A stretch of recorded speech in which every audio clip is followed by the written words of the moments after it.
Movie के starting में हम लोग मार्टिन को देखते हैं। वो एक शिकारी है जो कि बर्फीली ऊंची पहाड़ों में रहता है। वो इस पहाड़ी में अकेला ही रहता है। इसके घर के आसपास भी कोई इंसान नहीं रहते हैं। मार्टिन के पास काफी सारी भेड़ बकरियां हैं। इन जानवरों का ख्याल रखने के अलावा वो यहाँ पर भेड़ियों का भी शिकार किया करता है और उन भेड़ियों को मारकर उनकी खाल अपने पास रखता है। जब उसके पास बहुत सारी भेड़ियों की खालें हो जाती हैं, तब वो उन खालों को नीचे शहर में जाकर बेचता है। इसी तरह शिकार करते हुए अब मार्टिन के पास बहुत सारी खालें जमा हो चुकी हैं, इसलिए वो इन्हें बेचने के लिए शहर की तरफ निकल जाता है। रास्ते में उसे रात हो जाती है, इसलिए वो एक केव में आज की रात बिताता है। इसके बाद मार्टिन फिर से शहर की तरफ निकलता है। शहर पहुंचने के बाद मार्टिन मेयर से मिलता है। मार्टिन इस बार अपने लाए हुए खालों को काफी ऊंची कीमत में बेचना चाहता था। तब मेयर उससे पूछता है, तुमने इस बार दाम क्यों बढ़ा दिए? तब मार्टिन उससे कहता है, इस बार मेरे लाए हुए भेड़ियों की खाल की क्वालिटी काफी अच्छी है। मार्टिन की बातों को सुनने के बाद मेयर उसे पैसे देता है। कुछ देर के बाद बारटेंडर मार्टिन के पास में आता है और वो मार्टिन से कहता है, तुम्हारी उम्र शादी की हो चुकी है, अब तुम्हें शादी कर लेनी चाहिए, क्योंकि अगर कोई लड़की तुम्हारे पास रहेगी तब तुम्हें भी अच्छा लगेगा। लेकिन मार्टिन उसकी बातों पर ज्यादा ध्यान नहीं देता है। अब वो यहाँ से निकलता है। टाउन को पार करते समय उसे एक लड़की पास्कला मिलती है। पास्कला एक विधवा लड़की है,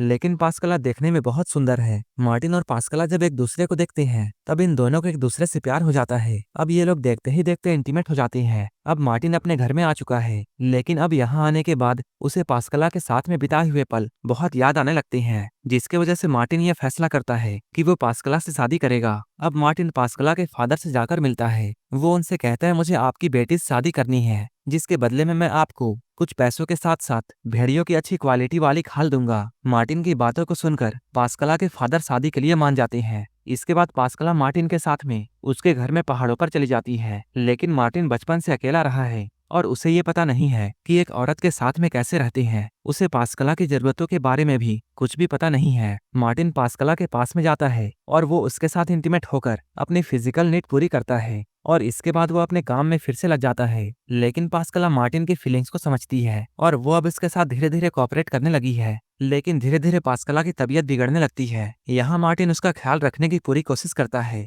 एक दिन पास्कला मार्टिन को ये बताती है कि वो प्रेग्नेंट है। मार्टिन उसकी बातों को सुनकर ये समझ जाता है कि उसे पास्कला के साथ में बिताया हुआ इतना समय नहीं हुआ है कि पास्कला इतने जल्दी प्रेग्नेंट हो जाए। इसका मतलब ये है कि पास्कला शादी से पहले से ही प्रेग्नेंट है। इसका मतलब साफ था, पास्कला और उसके फादर ने मार्टिन से झूठ बोला था। लेकिन इन बातों को जानने के बाद भी मार्टिन कुछ भी नहीं बोलता है और वो अपने होने वाले बच्चे और पास्कला का ख्याल रखने का फैसला करता है। यहाँ पर वो अपने बच्चे के लिए एक झूला तैयार कर रहा था। वहीं अब धीरे धीरे पास्कला की तबीयत बहुत बिगड़ने लगी है। उसकी तबीयत इतनी ज्यादा बिगड़ जाती है कि वो अब बेड पर आ चुकी है और अब पास्कला का डिलीवरी का भी टाइम आ चुका है। लेकिन डिलीवरी के दौरान पास्कला की मौत हो जाती है और उसका बच्चा भी मरा हुआ पैदा होता है। मार्टिन ये जानकर बहुत सैड हो जाता है, क्योंकि बहुत वक्त बाद उसे कोई ऐसा मिला था जिसके साथ उसे रहने में बहुत अच्छा लग रहा था। इसके बाद मार्टिन दोनों की बॉडीज को कब्रिस्तान में लेकर जाता है। वो यहाँ आकर गड्ढा खोद रहा था, लेकिन तभी उसे बहुत गुस्सा आने लगता है और यहाँ पर जो पुराने कब्र में स्टैचूज बने हुए थे,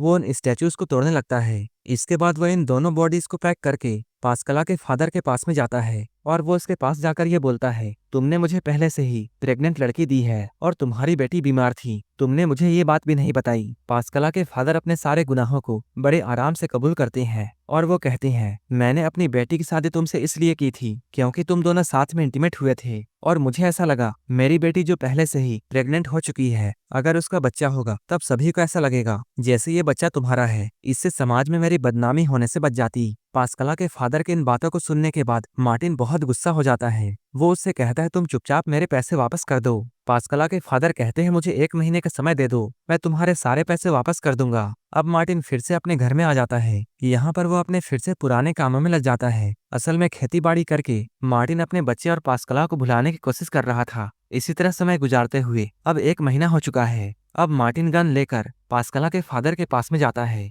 वो यहाँ आकर उनसे पैसे मांगता है, लेकिन पास्कला के फादर के पास में पैसे नहीं थे, जिसके वजह से मार्टिन को बहुत गुस्सा आता है और वो उस पर गन पॉइंट कर देता है। तभी पास्कला के फादर अपनी छोटी बेटी एडेला को यहाँ लेकर आते हैं और वो मार्टिन से कहते हैं, मेरे पास पैसे नहीं हैं, अगर तुम चाहो तब मेरी छोटी बेटी एडेला से तुम शादी कर सकते हो। इधर मार्टिन को पास्कला की बहुत याद आ रही थी और अकेलापन उसे खाए जा रहा था, इसलिए वो एडेला के सामने जाकर उसे ऊपर से नीचे पूरा देखता है। वो चेक करता है कहीं ये भी तो बीमार नहीं है। सारी चीजों को देखने के बाद जब एडेला उसे पसंद आ जाती है तब वो एडेला से शादी करने का फैसला करता है। अगले ही दिन मार्टिन और एडेला की शादी करा दी जाती है। लेकिन वहीं दूसरी ओर एडेला को ऐसा लगता है जैसे मार्टिन के वजह से उसकी बड़ी बहन की जान गई है। उसे ये बात पता नहीं है कि उसकी बड़ी बहन पहले से ही बीमार थी। इधर मार्टिन एडेला को अपने घर ले जाने की तैयारी कर रहा था। तभी एडेला के पास में उसके फादर आकर ये कहते हैं, एडेला तुम मुझे माफ कर दो क्योंकि मैंने तुमसे बिना पूछे मार्टिन से तुम्हारी शादी कर दी। यहाँ पर वो कुछ जड़ी बूटी एडेला के हाथों में देते हैं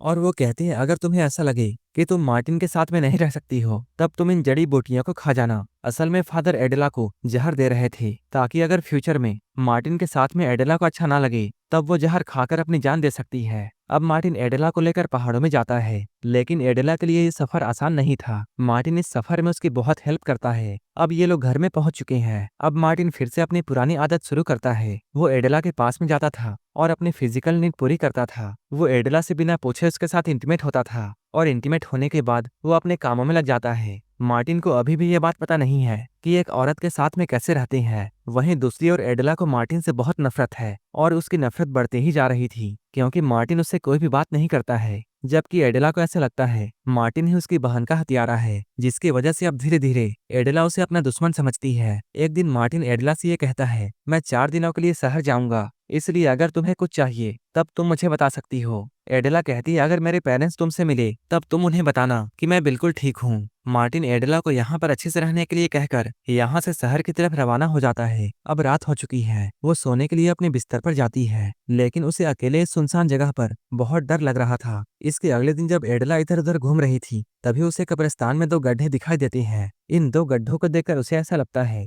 जैसे उसकी बहन प्रेग्नेंट थी। एडेला के मन में ये बैठ चुका था कि मार्टिन ही उसकी बहन का हथियारा है और इस कब्र के गड्ढे को देखकर उसका शक यकीन में बदल जाता है और अब वो मार्टिन से और भी ज्यादा नफरत करने लगी है। अब 4 दिन बीत चुके हैं और मार्टिन वापस आता है। जब ये लोग खाना खा रहे थे तभी एडेला मार्टिन से ये पूछती है, कब्रिस्तान में वो 2 गड्ढे किसके हैं? मार्टिन कहता है वो कब्रें नहीं हैं बल्कि सिर्फ 2 गड्ढे हैं। मार्टिन की बातें एडेला को काफी अजीब लगती हैं क्योंकि मार्टिन उससे सच्चाई छुपाता है। इसी बात को लेकर इन दोनों में काफी बहस होती है। तब मार्टिन एडेला से ये कहता है, तुम्हारी बहन के मौत का जिम्मेदार मैं बिल्कुल नहीं हूँ। तुम्हारी बहन के मौत का जिम्मेदार तुम्हारे फादर हैं क्योंकि तुम्हारी बहन प्रेग्नेंट और बीमार थी। लेकिन इन सब बातों को जानते हुए उन्होंने तुम्हारी बहन की शादी मुझसे करवा दी और उनकी ही वजह से तुम्हारी बहन की मौत हुई है। लेकिन एडेला को उसकी बातों पर विश्वास नहीं होता है और उसे तो ऐसा लगता है जैसे मार्टिन ने ही उसकी बहन को मारा है। एक दिन एडेला को ये मालूम चलता है कि वह प्रेग्नेंट हो चुकी है, लेकिन इस खबर को जानने के बाद वो कुछ ज्यादा खुश नहीं है। एडेला जब ये खबर मार्टिन को बताती है तब मार्टिन को काफी अच्छा लगता है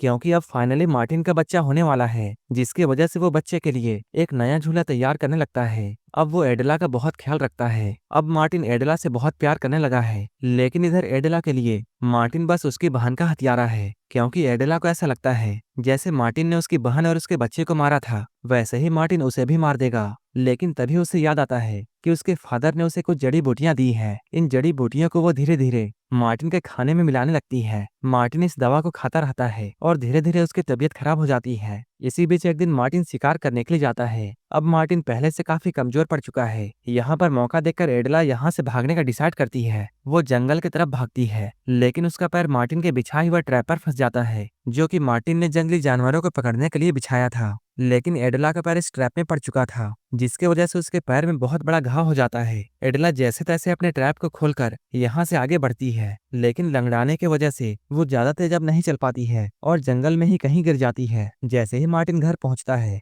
तब उसे एडेला नहीं मिलती है। इसके बाद उसे एडेला की फिक्र होने लगती है। मार्टिन एडेला को जंगल में चारों तरफ ढूंढता है। तब एडेला उसे जंगल में काफी कमजोर हालत में मिलती है। मार्टिन उसे घर लेकर आता है। वो देखता है एडेला के पैरों में काफी बड़ा चोट हो चुका है। इसी बीच मार्टिन को ये पता चलता है कि एडेला का मिसकैरेज हो चुका है, यानी कि एडेला जो भाग करके गई और यहाँ से जाने के बाद जंगल में गिर गई, जिसकी वजह से उसका बच्चा अब इस दुनिया में नहीं है। लेकिन मार्टिन इसके बारे में एडेला को कुछ भी नहीं बताता है। मार्टिन अब एडेला का बहुत ख्याल रखता है। वो उसका इतना ख्याल रखता है कि एडेला के पैरों का चोट बहुत जल्द ही ठीक हो जाता है। लेकिन एडेला को अभी तक पता नहीं है कि उसका मिसकैरेज हो चुका है। इसी बीच एक दिन उसे ये पता चलता है कि उसका बच्चा अब इस दुनिया में नहीं है। इसके बारे में वो मार्टिन को बताती है, लेकिन मार्टिन को इसके बारे में पहले से ही पता था, जिसकी वजह से वो कुछ खास रिएक्शन नहीं देता है। मार्टिन को अब ये पता है कि एडेला उसके साथ रहना नहीं चाहती है। इसलिए एक दिन मार्टिन एडेला के पास में जाकर उससे ये कहता है, मैं ये चाहता हूँ कि तुम अपने घर वापस चली जाओ। मुझे ये बात पता है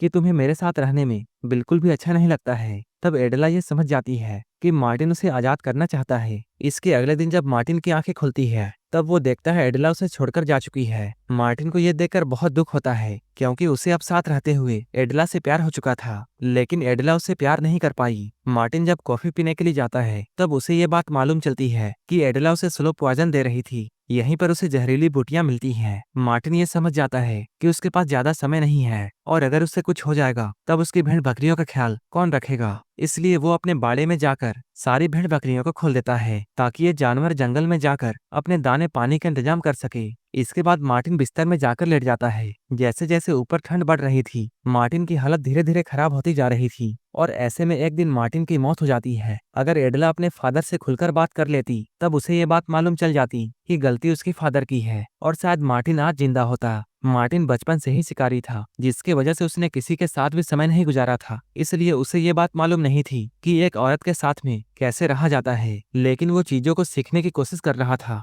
मार्टिन के यहाँ पर कोई गलती नहीं थी बल्कि गलती तो एडेला की थी जिसने मार्टिन को जरा भी नहीं समझा और ना ही अपने आसपास की चीजों को समझने की कोशिश की। ये मूवी यहीं पर खत्म हो जाती है।